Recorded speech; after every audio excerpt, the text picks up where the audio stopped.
I'm normally a person that doesn't use 21st century materials. I will use, within my philosophy of creativity, materials that are natural and that are actually decaying by time.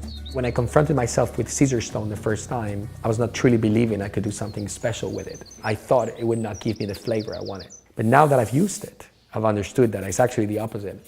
Because what I did is I focus much more on the ability of the material. The enriching part of Caesarstone is actually when you combine it. When you combine it, you create contrast. Not only by creating contrast with color, but also with textures and different reflections that you get in the material. So immediately I thought about the marquetry could be an interesting use. Now, if you think about marquetry, how it used to be done with marble, it's hardly impossible to make it, in this scale. But if you think about the plates of Caesarstone and the way technology allows you to cut it, then you can bring it up and bring something really special to it. So this is how I discovered it. Sort of putting it together, understanding that this was perfect, and then by cutting it with the high-tech technology they got, you get an amazing result, like a 21st century marquetry, which is actually something you don't see so often. This could have been cut in Caesarstone, yeah?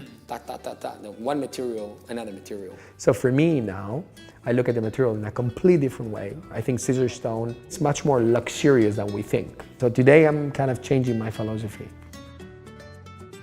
I use a lot of different combinations of the material to actually show the diversity of the material.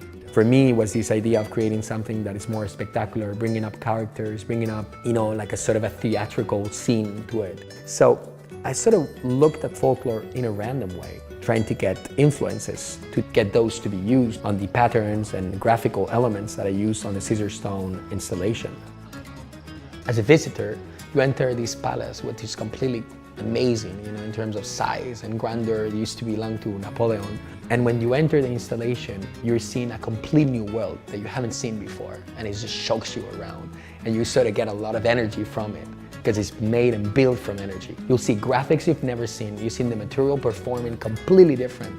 And when you get out of there, you think you're in Milan in the furniture fair, but you've seen a fantastical world. This is what happens.